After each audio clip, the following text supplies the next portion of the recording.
Olá, bem-vindos ao Olhar Digital Plus, uma verdadeira queda de braço. Assim dá para definir o atual estágio das relações entre o Google e a União Europeia. As autoridades do velho continente alegam que o gigante das buscas abusa de sua posição dominante e chegam a propor que a empresa se divida em duas.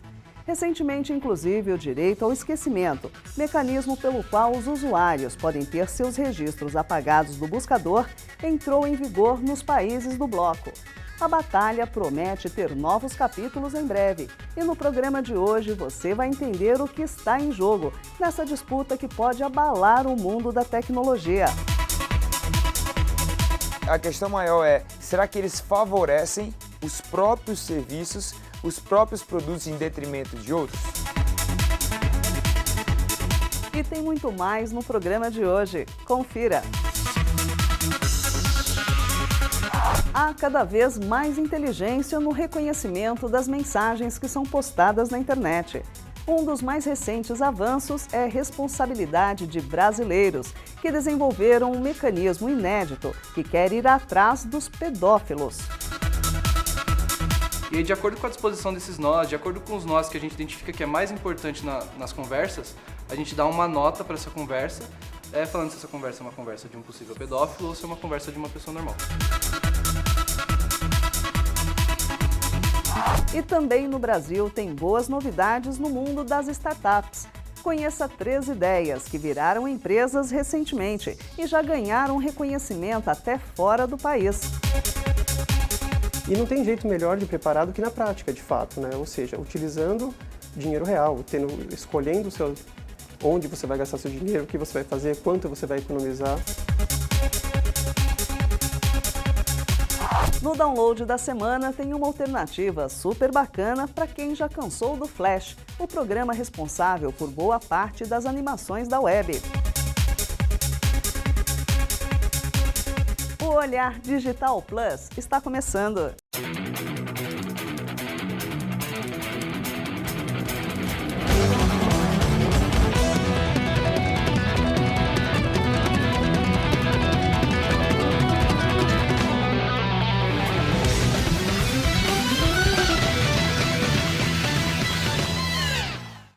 Ideias brasileiras que foram transformadas em empresas de tecnologia. Em comum, elas oferecem soluções para pagamentos. As soluções são tão interessantes que já foram reconhecidas até fora do Brasil. Conheça os detalhes.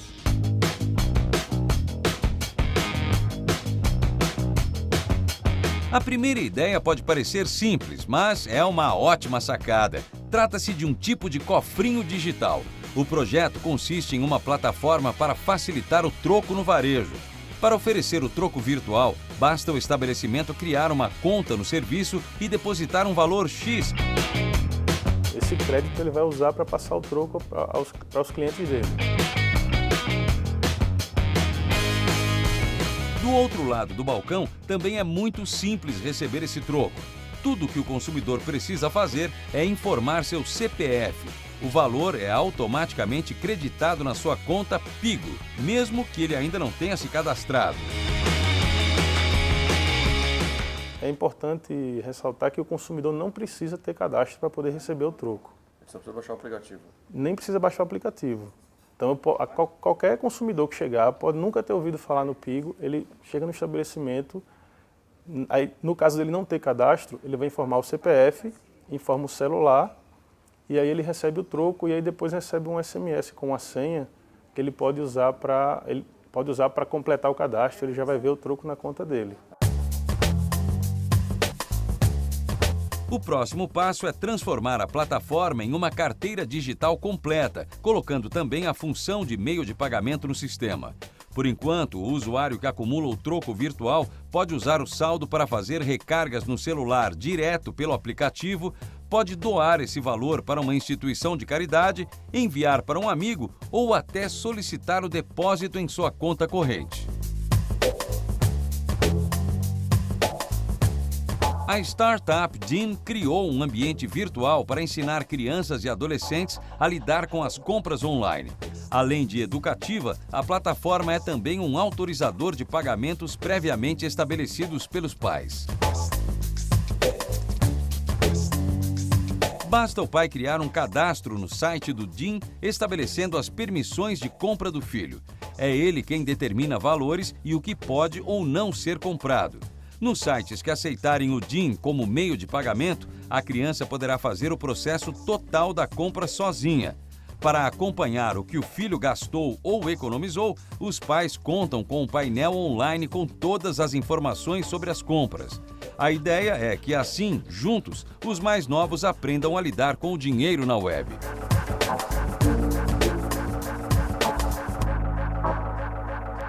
E não tem jeito melhor de preparar do que na prática, de fato, né? Ou seja, utilizando dinheiro real, escolhendo onde você vai gastar seu dinheiro, o que você vai fazer, quanto você vai economizar e de forma segura, que é o que a gente mais se preocupa. Essas empresas trazem ideias que talvez a gente sozinho não conseguisse desenvolver.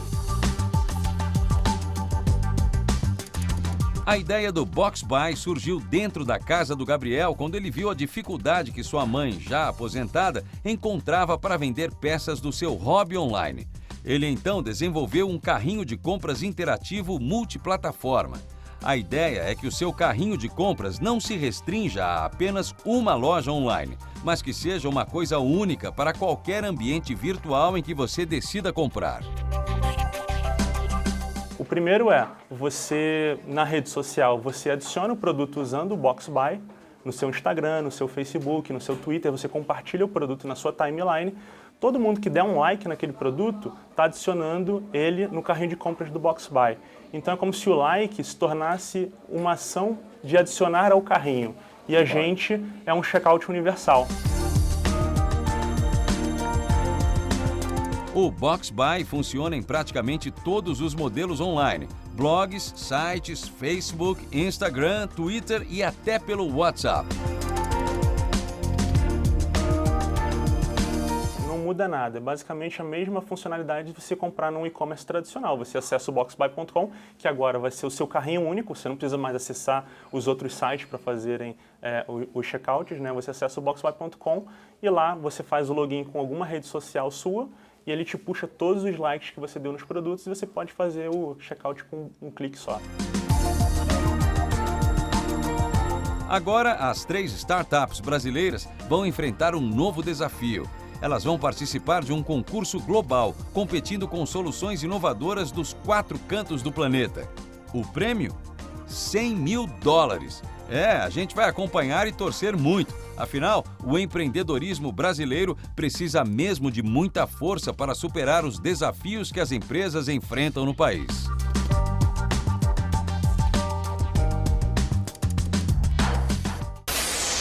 No próximo bloco tem a tecnologia que promete dificultar a vida dos pedófilos no mundo online. Com ela, dá para identificar possíveis criminosos apenas pelo reconhecimento de texto. Chat online, Facebook, por exemplo, WhatsApp, esse tipo de conversa é onde a gente acha que dá para aplicar melhor isso, entendeu? Conversas informais, bate-papo. E ainda hoje tem a polêmica que pode balançar o mundo da tecnologia. De um lado, o Google, de outro, a União Europeia. O Olhar Digital Plus volta já.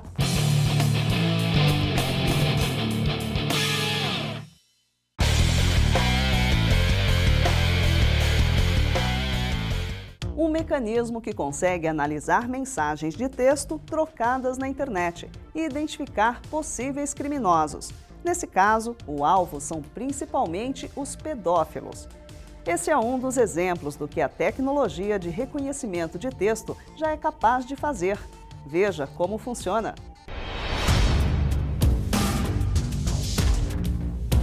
O algoritmo criado por um grupo de estudantes de engenharia é capaz de identificar com taxa de acerto acima dos 80% possíveis pedófilos na internet. O mecanismo analisa qualquer tipo de conversa de texto online.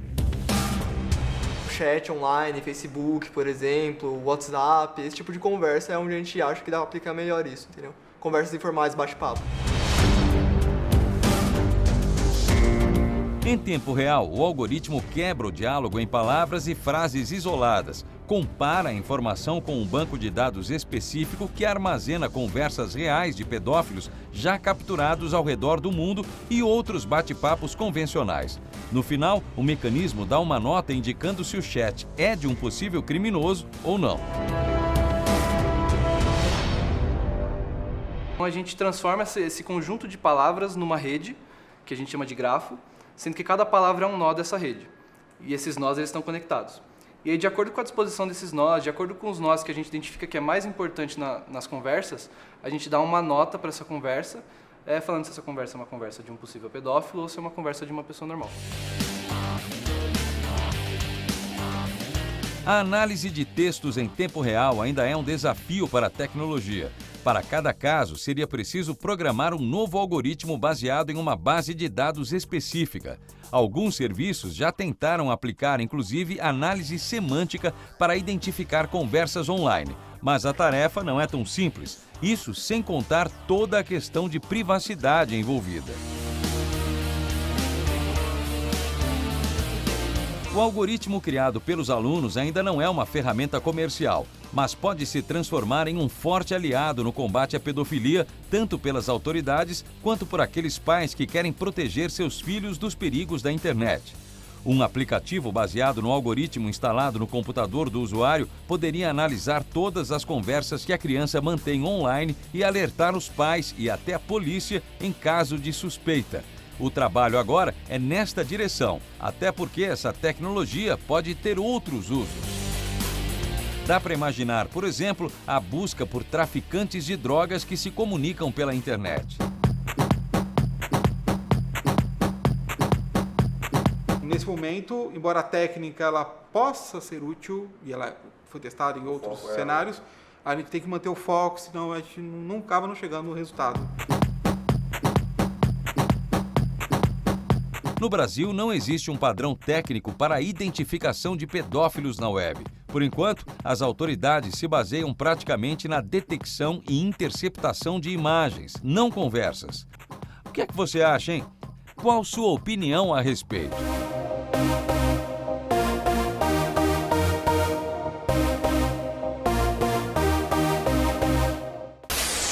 Depois do intervalo, você vai entender a disputa que pode mudar o panorama do mundo da tecnologia.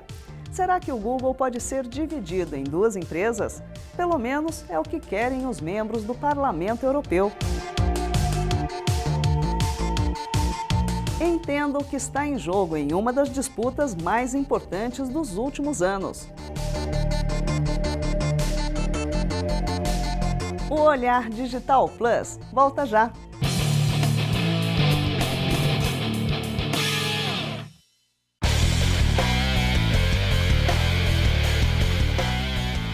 Download da semana. Dessa vez separamos um software que substitui o Flash. Com ele, você pode fazer animações sem dificuldades e dar cara nova ao seu site ou blog. Confira! Simples e surpreendente. Com o Hippo Animator, você cria animações bem legais para serem usadas em sites ou apenas como apresentações de conteúdo. O software parece bastante com o Adobe Flash Professional, mas é gratuito para testes por 30 dias. As funções estão todas na barra de ferramentas na parte superior da tela. À direita ficam opções de propriedades da imagem e no centro da tela você acompanha o preview do que está sendo criado. O Hippo Animator também permite a inserção de imagens e textos no projeto.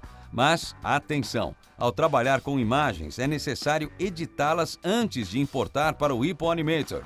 Trabalhando com textos, dá para utilizar apenas as fontes disponibilizadas pelo utilitário, mas há suportes às fontes do Windows. Você quer animar, experimentar, aprender? Bom, então acesse olhardigital.com.br e acrescente mais esta ferramenta incrível à sua máquina.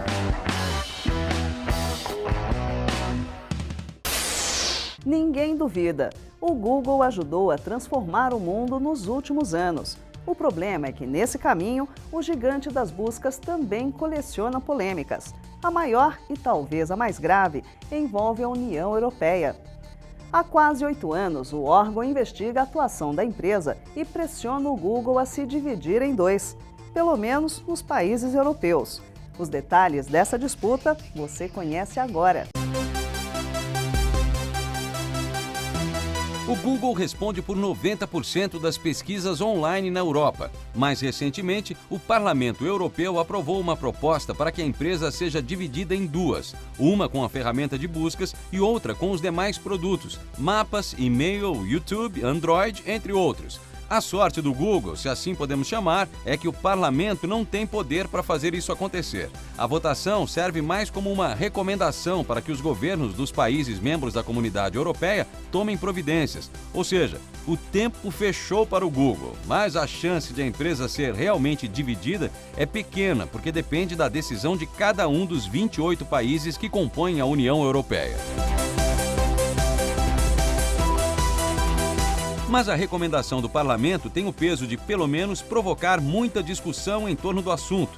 O parlamento acusa o Google de praticar monopólio ao usar sua poderosa ferramenta de buscas para favorecer principalmente seus próprios produtos nos resultados.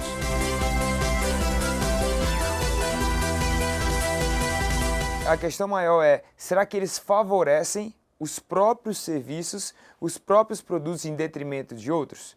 Então, se a gente for ver muito do caso que está por trás da União Europeia, é porque o Google oferece serviços similares a seus concorrentes e no seu sistema de procura, que é considerado portal de entrada na internet, ele favorece os seus serviços em detrimento dos demais, o que pode ser considerado uma prática anticoncorrencial.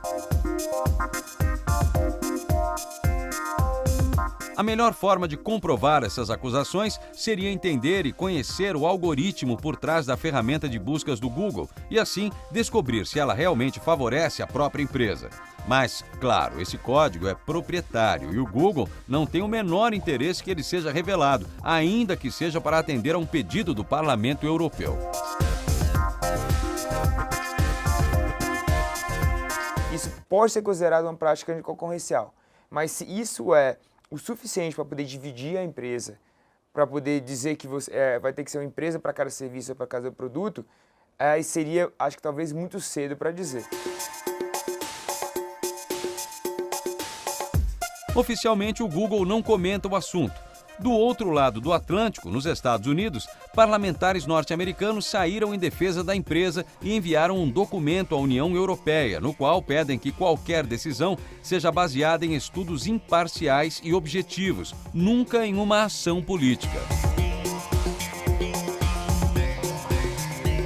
Antes de qualquer julgamento, é importante entender a presença do Google na nossa vida digital.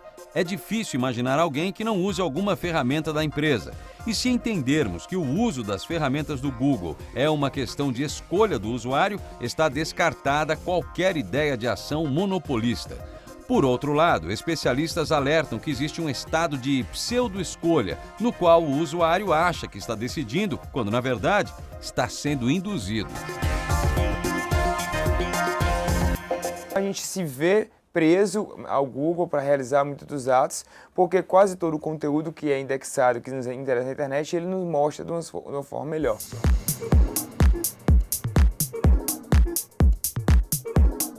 Em 2001, em uma ação bem parecida, os Estados Unidos tentaram dividir a Microsoft, baseados nessa mesma ideia de pseudo-escolha, já que o navegador da empresa vinha previamente instalado no sistema operacional. A Microsoft foi acusada de práticas anticoncorrenciais.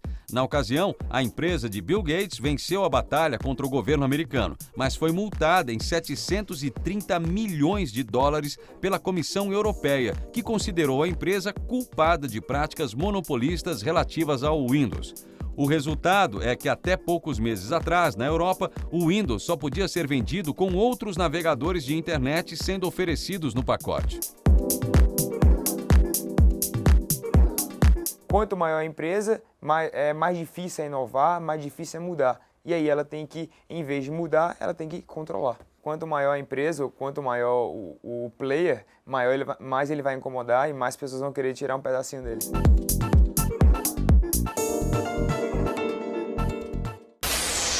Junte-se a nós nas redes sociais. Acesse o Facebook e passe a seguir a nossa página. Já somos a segunda maior comunidade do mundo quando o assunto é informação de tecnologia. Entre para a turma e confira os vídeos exclusivos, produzidos especialmente para a nossa página. Todo dia tem vídeo novo, com um resumo das notícias que mexem com o universo digital. Semana que vem tem mais. Olhar Digital. O futuro passa primeiro aqui. Tchau!